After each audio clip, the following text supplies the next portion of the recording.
there is a door beneath the heart of Rome. No nameplate. No visible lock. Just a worn stone staircase descending into a place where even echoes dare not linger. They call it the Vatican Secret Archives, but secret doesn't always mean hidden. In ancient Latin, secretum simply meant private. But when something private has existed for over 12 centuries, behind 3 layers of iron doors, within 2-meter thick walls, and no faithful soul has ever stepped inside, you start to ask, what is the Vatican hiding? And why, to this day, has the world never been allowed to know? I'm not a scholar. I hold no title. I wear no crimson cap. I am merely a custodian, a keeper of the archive. My daily work is not noble. I dust forgotten shelves, refill oil lamps in nameless rooms, and deliver approved documents to a carefully selected circle of scholars. But one winter night, when the brass crucifix groaned in the wind and the old watchman dozed off in his chair, I opened a door I was never meant to touch. Only once. And in that single moment, I saw things that, though I hold no proof, no authority I feel compelled to speak of. I saw a letter never sent, written by the hand of a pope during World War II, pleading for a ceasefire to save the Jews. Struck through with red ink, and a note. If they do not listen, he will be seen as weak. I held in my hands the oldest known copy of a gospel, one with no resurrection. No triumphant ending. Just a single, chilling line. And they were afraid. I saw a painting by Caravaggio, no cross, no halo, only the face of a weary saint, lifting his gaze from a fishing net, asking God, "Why me?" That painting was never displayed. To the world, the Vatican is the heart of faith, a symbol of eternity. A church. A sovereign city-state. A spiritual beacon with over 2,000 years of history. But it is also one of the oldest political and religious institutions still standing. Wielding a covert diplomatic network more powerful than any empire. Holding 85 kilometers of archives sealed off from the public.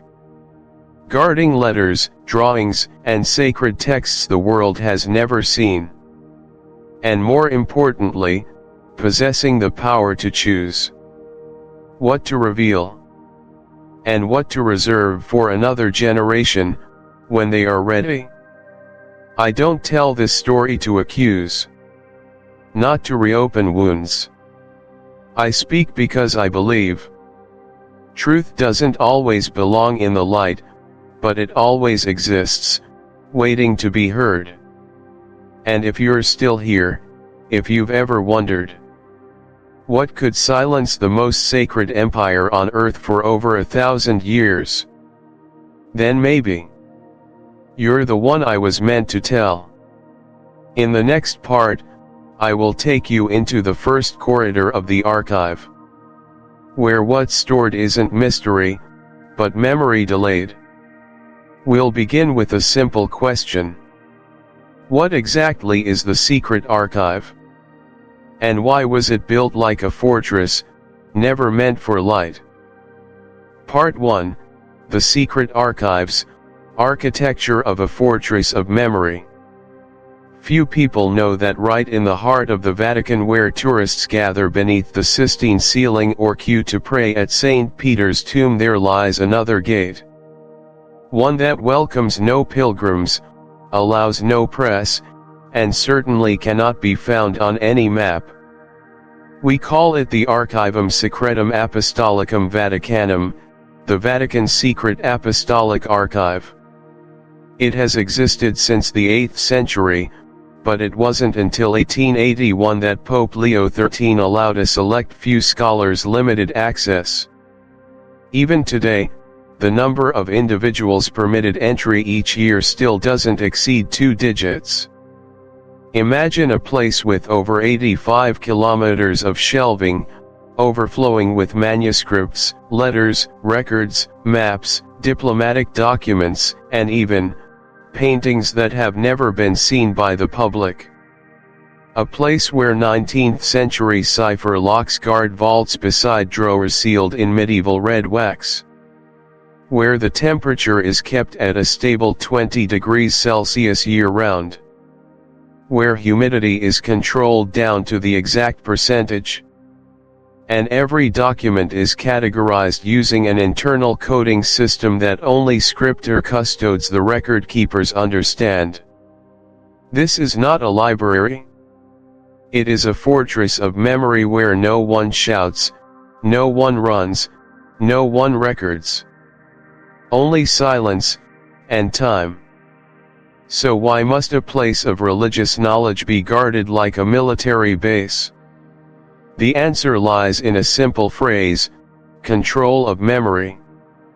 For centuries, the Vatican has not only been the center of faith but also the author of history. And whoever controls history, controls the legacy of truth. Not the truth of science. Not the truth of media. But the kind of truth people are willing to live and die for, truth in the form of belief. Documents in the secret archives are not organized like those in a public library. Not by timeline. Not by author. And certainly not by intuitive themes like wars, gospels, or crusades. Instead, they are divided into 3 tiers. Tier 1, official correspondence. Papal documents, declarations, decrees. Tier 2, confidential records. Heresy trials, miracles, internal investigations, letters with political rulers. Tier 3, restricted access. Documents that have not been declassified, and some that never will be. Some bear no ID numbers. Some do not even appear in the catalog. You may request to read Tier 1 materials. You might be allowed partial access to Tier 2 if you are a well-established professor and approved by the Holy See. As for Tier 3, even people like me who have walked those corridors have never touched a single page. The issue isn't the documents themselves. It's the criteria by which the Vatican decides what is safe enough to be known. They do not destroy. They do not fabricate.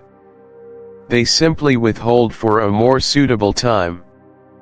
But who defines what is suitable? And if that time never comes, has the truth been buried forever?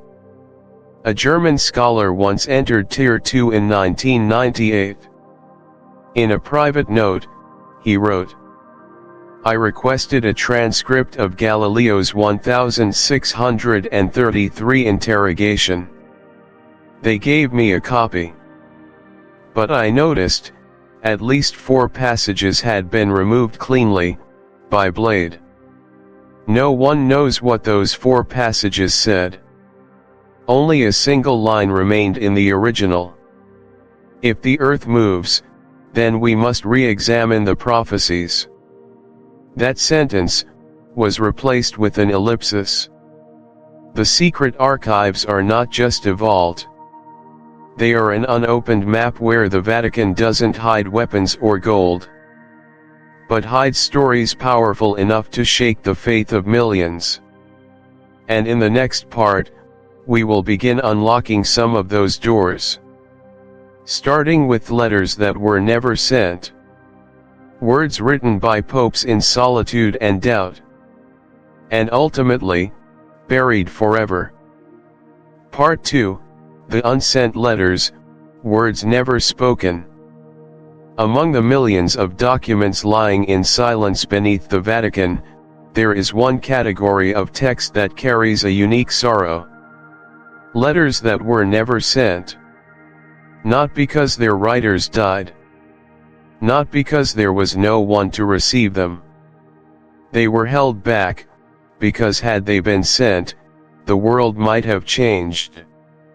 The ceasefire plea, and the cruel red line. The letter was written in April 1917 by Pope Benedict XV. At that time, Europe was engulfed in World War I. Over 10 million lives had already been lost. In the letter, he wrote, "I do not pray for victory of one side, but I ask you to stop. Do not let this century become a grave for the children of God." The letter was sealed, stamped, but never delivered to any nation. Instead, a red line was drawn through its contents, with a note from a cardinal advisor. This will be perceived as weakness. It will compromise the Vatican's neutrality.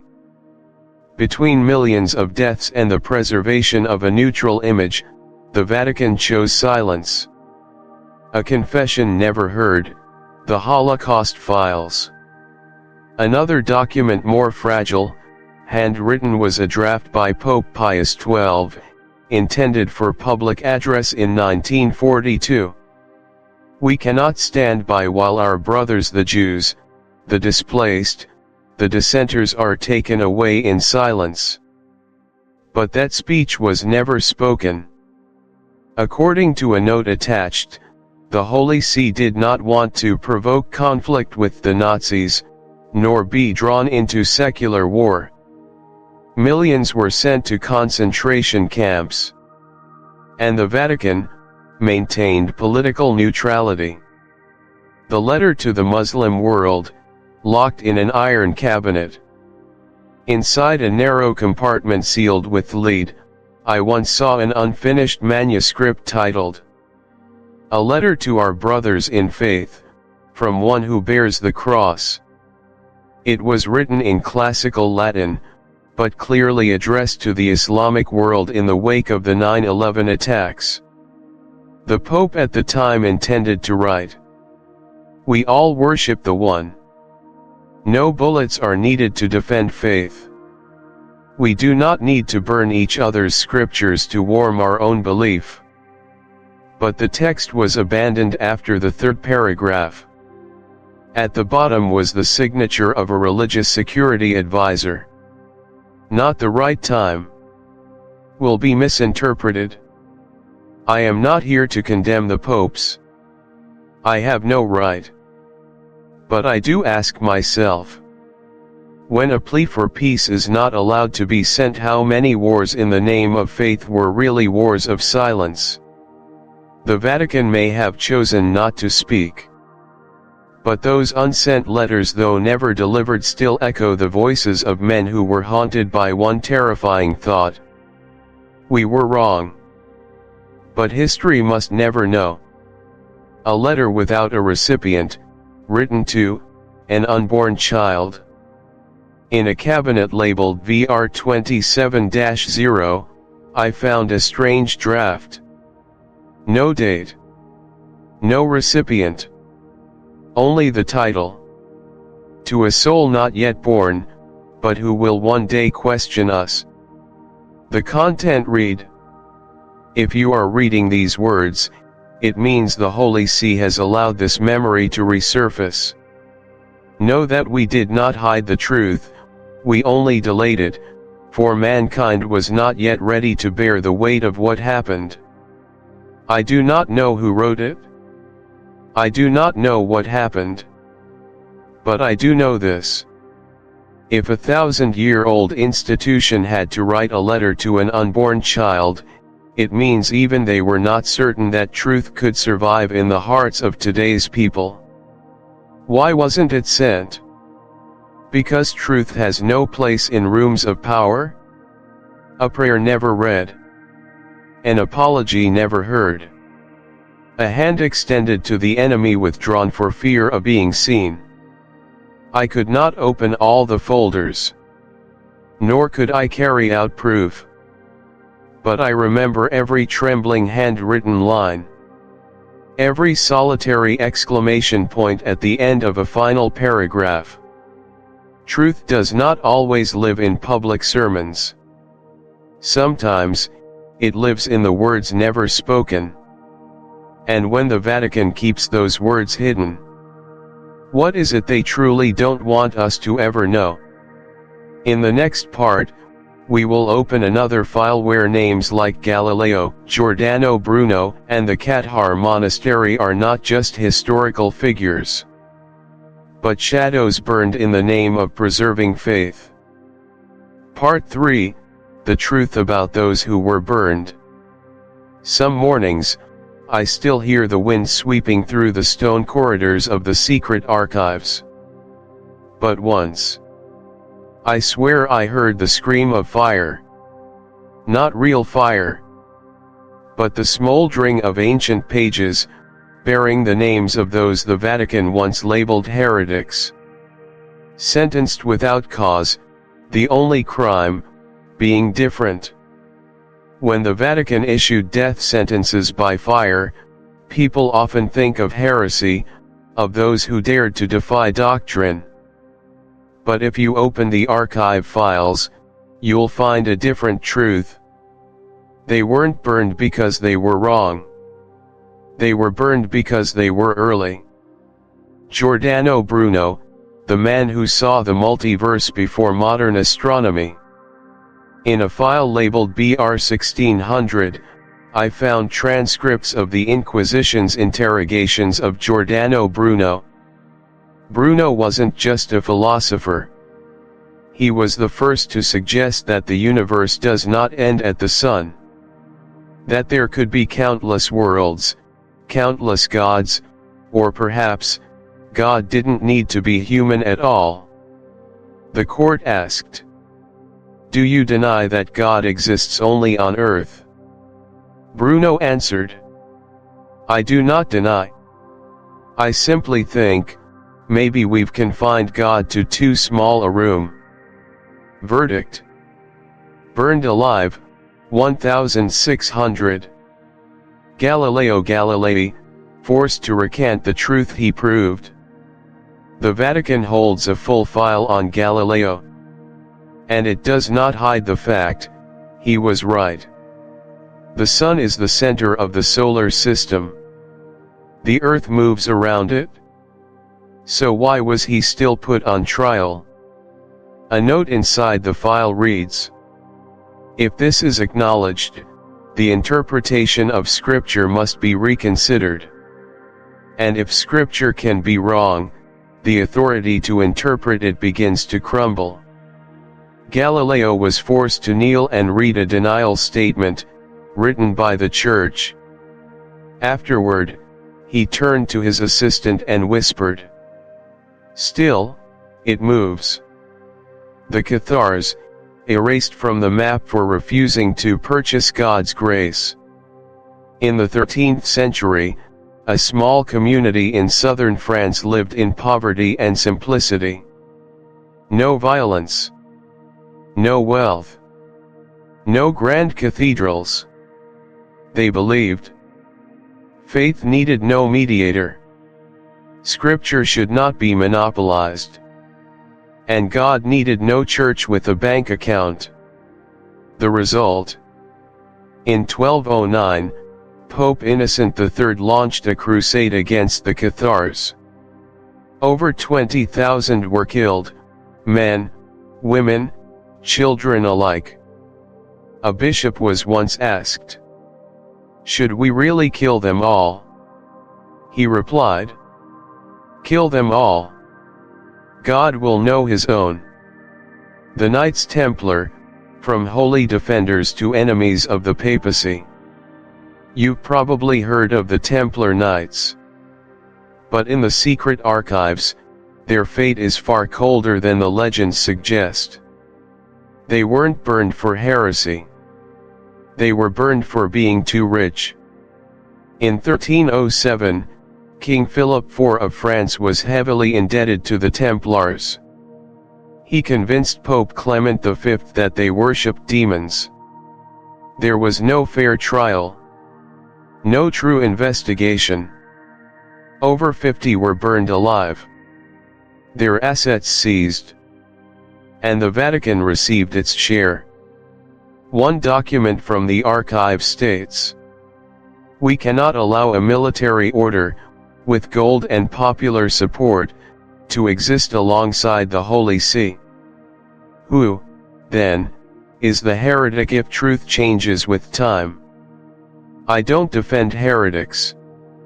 I don't side with Galileo, or Bruno, or the Cathars. I only ask, if someone speaks the truth but speaks it too early, are they a heretic, or a prophet?" The Vatican always says, "We protect doctrine." But the files inside the archives say something else. We protect stability. One strange thing I've noticed in the execution orders preserved in the archive. The endings are always cut off. An old archivist once whispered to me, "They burn the final lines. Because that's often where the truth was. That's where they apologize. Where they forgive the Church. Where they ask to be remembered, not as heretics, but as human beings." And that is the part the Vatican never wanted the world to hear. I left that document room with a conflicted feeling. Those who were burned for asking questions are now remembered with silence. But sometimes, Vatican silence echoes louder than fire. In the next part, we'll uncover another shadowed corner. The hidden ties between the Vatican and dictators. From Hitler to Mussolini, and the letters history never allowed to surface. Part 4, The Vatican's Hidden Ties to Global Dictators. Bathed in the light of faith, the Vatican is often portrayed as a transcendent moral force, neutral, merciful, above all political struggle. But in the stone corridors beneath the surface, where I've walked past file cabinets and envelopes sealed with ancient wax, I saw a different Vatican. Not the Vatican of prayer, but of pacts. Not the Word made flesh, but a word that learned how to negotiate. The Reichskonkordat, a pact with the shadows. In 1933, as Nazi Germany rose to power, an agreement known as the Reichskonkordat was signed between the Vatican and Adolf Hitler's government. Few people speak of it. But in the secret archives, I once saw the original document, annotated in the handwriting of Cardinal Pacelli, later Pope Pius XII. The agreement guaranteed religious freedom for Catholics in Germany, and the Vatican's commitment to abstain from interfering in German politics. In return, the Nazis recognized the Church as a legal institution, and preserved its role in education, finance, and property. When Jews were forced onto trains, when Jewish clergy in Rome disappeared, the Vatican said nothing. An internal 1942 memo reveals why. If we condemn Hitler now, we lose the ability to negotiate. If we stay silent, we may still intervene, from the shadows. But, the Vatican never did. No record of aid missions. No plea for mercy. Mussolini, the patron of Vatican's modern legitimacy. Without Benito Mussolini, the Vatican might still be a legal no man's land. In 1929, after nearly 60 years of exile following the unification of Italy, the Vatican and Mussolini signed the Lateran Treaty. The Vatican was recognized as a sovereign state. received 92 million lire in reparations, worth over $1 billion today. Gained full control over its archives, bank, and internal media. Mussolini earned the church's support. Was hailed as the virtuous leader who restored the relationship between church and state. I once asked a bishop, someone who had never stepped into the deeper layers of the archives, what he thought of the Vatican's relationship with dictators. He replied, "We don't choose sides. We choose survival. If the Vatican falls, who will preserve faith for the world?" It sounds logical, but terrifying. Survival through silence. Protecting faith by aligning with power. Encrypted files, Operation Retreat for war criminals. I once glimpsed an encrypted folder titled simply, Ratlins, Confidentialis. Ratlins was the codename for the secret network used to smuggle former Nazi officers out of Europe after World War II. Many were provided fake Vatican passports, sent through Switzerland or Spain, and then on to South America. Why would the Vatican be involved? A note in the file said, "No one but God may judge a soul that has repented." But, can a man who incinerated thousands be forgiven with a single confession? The Vatican Bank, hidden ties to the Mafia and South American regimes. Between the 1960s and 1980s, the Vatican Bank, Istituto per l'Opera di Religione, IOR, was suspected of laundering money for dictatorships in Argentina and Chile. No Vatican official was prosecuted. No formal investigation was launched. All remained rumors, until 1982, when the director of the Vatican Bank was found hanged under Blackfriars Bridge in London. The forensic report disappeared. The investigation file was sealed. And the archive entry was marked, not to be declassified until 2100. Church and state, who controls whom? When religion becomes too powerful, and a government becomes too afraid, they form alliances. Not out of friendship, but utility. Dictators need spiritual legitimacy. The Vatican needs operational space. And the people? They only hear what the Vatican deems not dangerous enough to reveal. The Vatican denies all allegations. And the secret archives never confirm anything. But the letters, the documents, the agreements I saw, even in passing, tell me. Silence may be faith's most powerful weapon. In the next part, we will enter another realm of hidden truths. Theological mysteries the Church never recognized, from suppressed Gospels to the real story of the fallen angels. Part 5, the banned texts and the scriptures removed from the Bible. There is something almost no one dares say aloud. That the Bible we read today is not the original Bible. It is a version that has been edited, selected, omitted, and at times, rewritten. In the year 325, under the sponsorship of Emperor Constantine, the Council of Nicaea was convened to unify the Christian faith. There, many texts were excluded, not because they were theologically incorrect, but because they didn't align with the new system of power. One note from a confidential Vatican file reads, "For a faith to become global, one must remove what causes confusion. Doubt will be treated as heresy, regardless of how much truth it contains." The Gospel of Thomas, when Jesus taught humanity to become divine.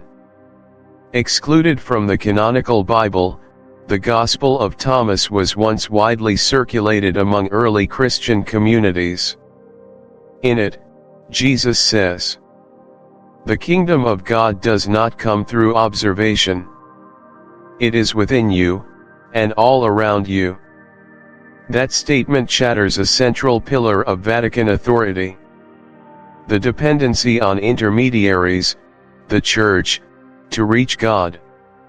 Declared dangerous to the teaching system, the Gospel was banned, burned, and erased from all official records. The Gospel of Mary Magdalene. In a file labeled Ave Magda, I found a translated copy of the Gospel of Mary, preserved in ancient Coptic. Its contents reveal: Mary was not merely a follower. She understood Jesus's teachings more deeply than many male disciples. And perhaps, she was Jesus's true spiritual successor. One of the most controversial passages reads, "The Lord loved Mary more than the other disciples, and often told her things he did not tell them." Had this been made public, the Vatican might have been forced to restructure the entire role of women in the Church, something they have long resisted. The Book of Enoch, Fallen Angels, Giants, and the Forgotten Truth. The Book of Enoch offers detailed accounts of the Watchers, fallen angels who united with humans and gave birth to giant beings known as the Nephilim. It describes: they taught humans magic, warfare, and even how to build mirrors that reflect the future. These elements stretch far beyond the boundaries of the canonical Bible. They suggest that angels were not just God's messengers, but independent beings, capable of choices, betrayal, and consequences. Vatican documents, banned or just well hidden. I once saw a document about 200 pages thick, labeled Index Prohibitorum, the index of forbidden texts. Inside, it listed the Gospel of Philip, the Apocalypse of Peter, the Book of Jewish Wisdom, and numerous other works never released to the public. Why were they banned? A handwritten note in the margin explains. These texts contain ambiguous themes, difficult to interpret, and may cause disorder among the faithful. But who defines what is ambiguous? And if a text allows for multiple interpretations, is that not precisely why it is feared? Do we not have the right to read the rest of the story? I do not claim that the excluded texts are correct. I simply ask, why would a faith built upon truth choose to hide it? Why are we only allowed to read the parts that others have deemed safe? Why must God be understood through the filter of power councils, and not through his own words? Maybe, what has been hidden does not destroy belief, but only deepens it. Does the secret archive keep the originals? Some scholars believe the Vatican has preserved original copies of these banned texts in sealed vaults. They were never destroyed. They are simply being preserved for the future, or more precisely, kept until humanity is ready. The question is, who has the right to decide when we're ready? The Bible, as we know it, may just be the visible tip of an iceberg. And beneath it, lie texts buried in time, stories untold, and identities never recognized, still resting in the Vatican Secret Archives. In the next part, we will enter the final forbidden zone. Is the Vatican hiding evidence of extraterrestrial life? Part 6, The Vatican and the Evidence of Extraterrestrial Life. When you think of the Vatican, what comes to mind? A sacred holy see.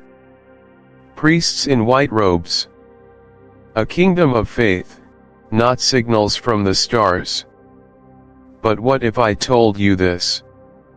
The Vatican doesn't only watch over Earth. They're also watching the cosmos.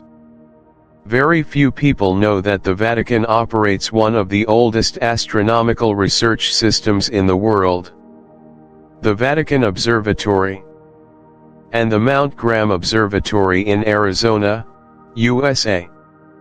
Why would a religious institution need a powerful telescope, placed in the desert, far from city lights? Some answer simply, to study the universe and glorify God's creation. But if you examine internal logs labeled VO212L, you'll come across strange terminology.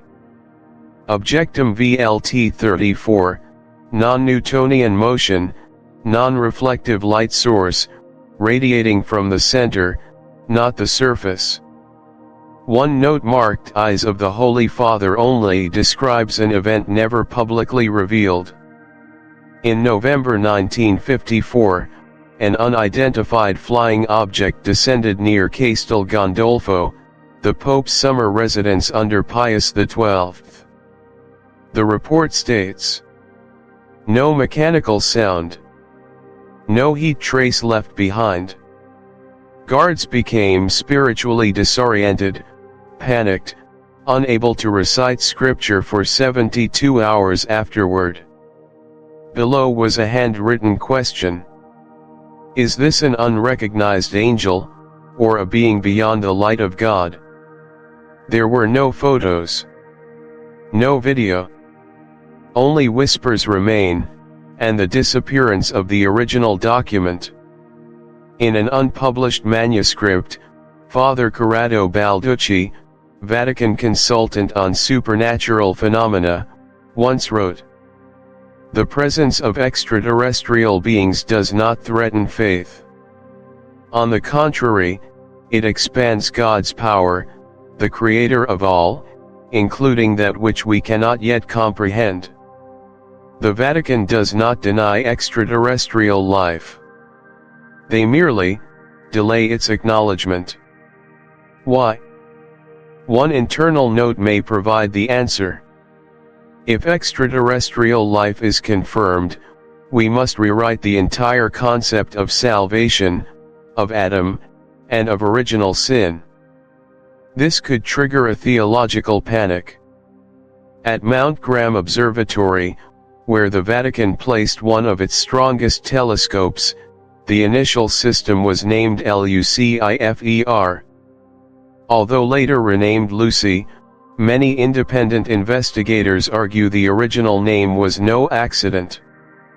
Internal records listed it as lightweight ultraviolet compact imager for exoplanet research. But in a leaked note from a closed meeting, a bishop allegedly wrote, "If Lucifer is the bearer of light, what light is heading toward us from the Orion constellation? Why does NASA disclose its discoveries, while the Vatican stays silent?" A researcher once answered, "Because the Vatican doesn't need to announce. They knew, long before mankind had rockets."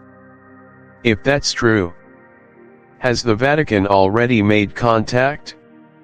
Or worse, has it been covering up a contact not of this earth? If the Bible is truth on earth, where is the chapter for the stars? I do not deny God. I only ask, if there are other beings created, but not born of original sin, do they require salvation? Do they have their own God, or is he the same, just more vast than we've ever imagined? And if they came and asked, "Who leads you?" would we be humble enough to answer? Some unofficial sources claim the Vatican is in possession of alien biological material, or at least a translation of symbols from an unidentified flying object recovered in Argentina, 1981.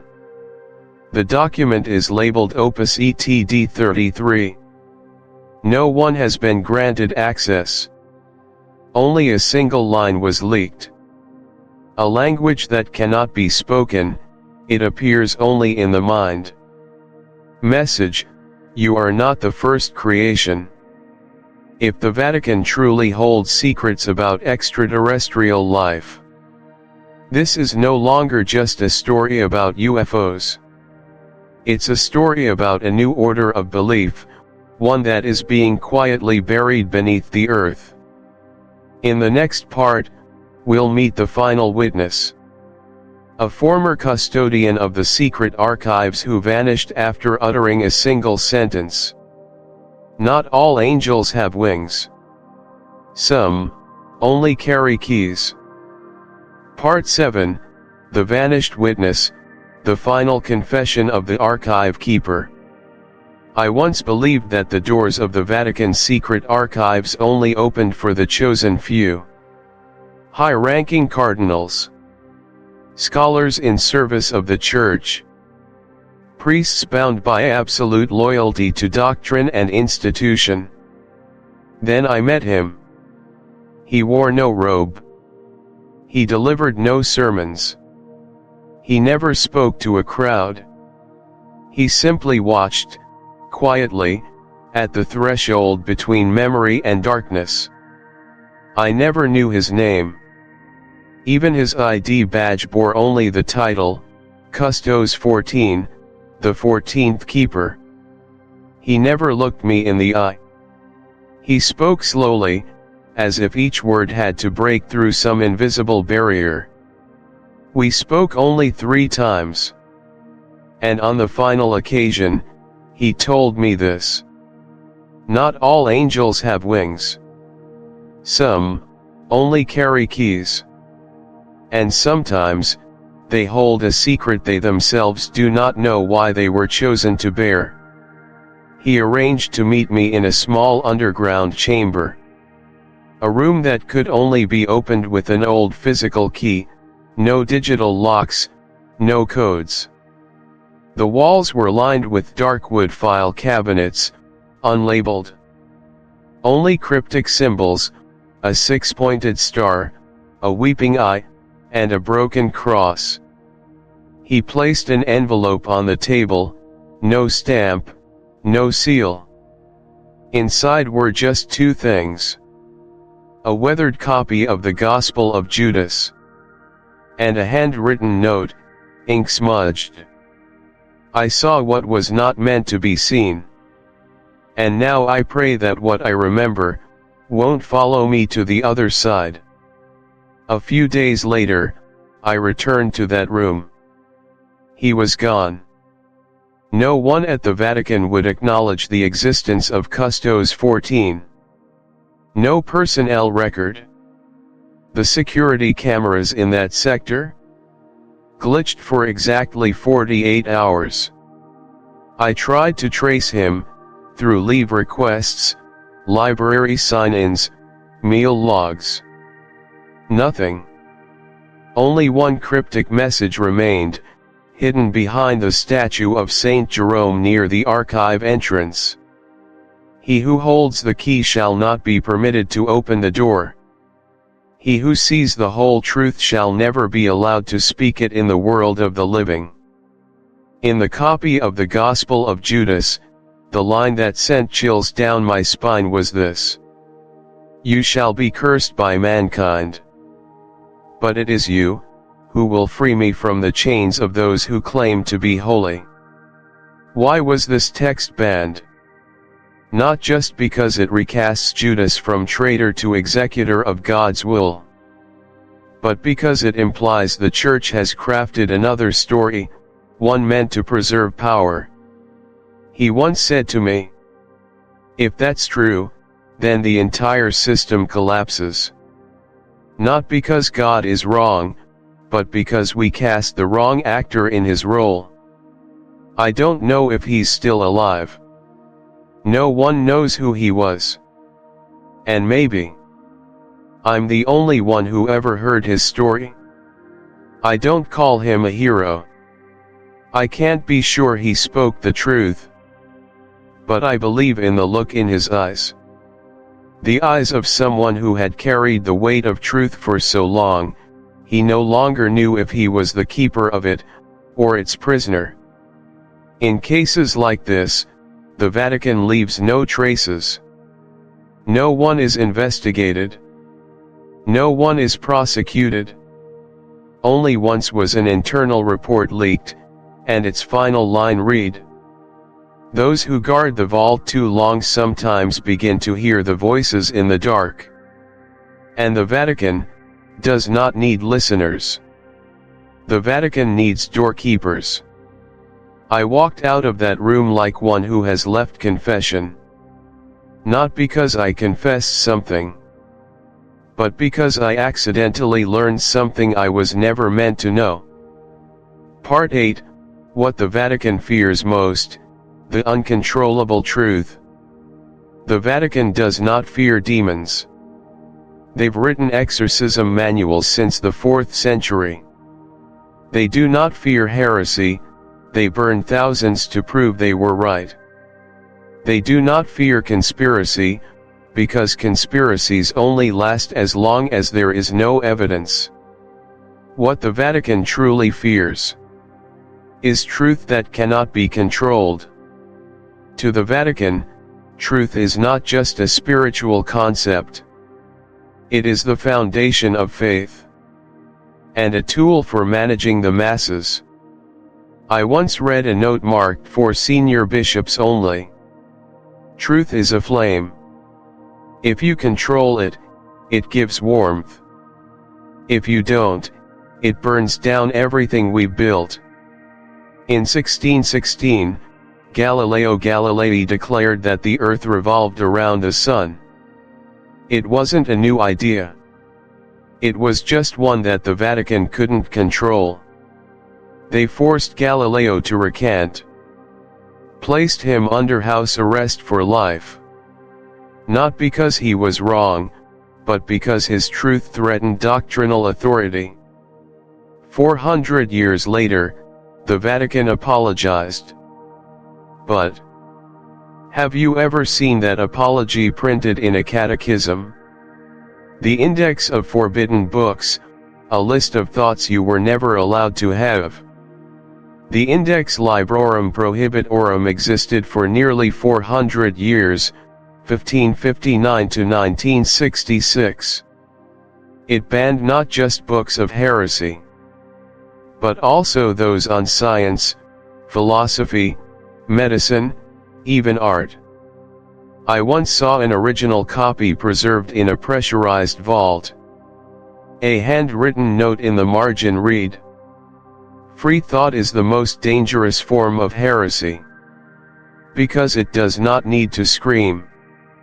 It only needs to be read in silence." There are apostolic exhortation drafts that were never released. Not because they were incomplete, but because they strayed too far from the Vatican's safe ideological zone. One draft read, "If God is truly infinite, then salvation cannot be confined to human understanding." Another, "We must reconsider the relationship between religion and politics, not to separate them, but to avoid dependence." Both were shelved. Unpublished. Unrefuted. Just buried in silence. Uncontrollable truth is not just information. It is memory. It's the pieces of history that don't fit the narrative the Vatican has spent 2,000 years crafting. I once saw an internal report from the Image Censorship Board. Reproduction of theological symbols with variant gender, skin tone, or race is not permitted, unless authorized at the papal level. They don't just control what is preached.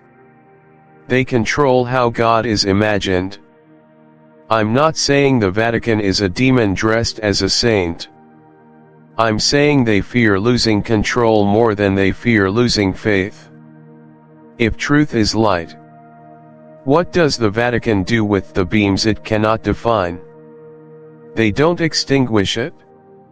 They wrap it, seal it in a box, and mark it. Dangerous, not for the faithful. But light doesn't die. And sometimes, it leaks through the smallest crack. The Vatican doesn't fear you asking questions. They fear you seeking answers on your own. They don't fear your doubt. They fear your well-placed doubt. They don't fear you leaving the church. They fear you finding God outside of it. If you ask, what is the Vatican hiding? I cannot give you a definitive answer. But if you ask, why doesn't the Vatican want you to know? Then the answer is this. Because some truths, once seen, can never be unseen. In the final part, we will reflect on this journey together. And you, not me, will decide what is true. Part 9, when faith is no longer blind repetition. We've walked together through doors locked for centuries. From scriptures removed from the Bible, to bodies burned for believing against the current, to the whispered confession in the final hour of an unknown archive keeper. And all of it leads to a single question, one no one can answer for you. Do you still believe, when what you believe no longer matches what you were taught? The Vatican has endured for over 2,000 years. It survived wars, heresies, revolutions, and modern crises. Because it understands one fundamental truth. Human beings need structure to name their God. But here's the quiet truth. The more something is structured, the further it drifts from its origin. The more it is systematized, the easier it is to forget why faith was born in the first place. God only asks for one thing, a heart unafraid to question. If you fear doubt, if you fear inquiry, if you fear truth because it might cost you your faith, then that faith was never really yours. It was spiritual mimicry, passed down from generation to generation, without ever being understood. Do you dare to believe in God on your own terms? Do you dare to read the banned texts? Ask the questions a priest once told you never to ask? Believe that God could love someone who was never baptized, yet lives more sincerely than 1,000 obedient worshippers? Believe that redemption may belong not just to Catholics, but to anyone who lives with honesty and heart? If you only know how to repeat, you are loyal, but not to God. You are loyal to a system that once told you, don't touch the truth. I'm not saying the Vatican is entirely wrong. I'm not declaring any theory absolutely right. I'm only placing one uncomfortable question before you. What if the truth you've always believed was built upon selected fragments of a greater truth? Would you dare to shatter the stained glass and see the light not colored by any institution? Faith is not the absence of questions. Faith is walking through every question, and still keeping a fire alive inside. Maybe after everything, you'll still choose to believe in the Vatican. Maybe you'll walk away and follow a different path. Or maybe, you'll choose nothing at all, and simply watch. All of those are valid. Because faith is not a uniform. Faith is a personal journey, one no one has the right to walk for you. Someone once asked me, if you know so much, why don't you abandon faith? And I answered, precisely because I know so much, I haven't abandoned God. But I've walked away from those who claimed only they could represent Him. You're standing at the final threshold. No one will force you to open it. No one will stop you from turning away. But if you choose to open it, remember this. Truth doesn't need protection. Only lies need guardians. If you've stayed with me this far, you're not just looking for answers. You're reclaiming your right to ask.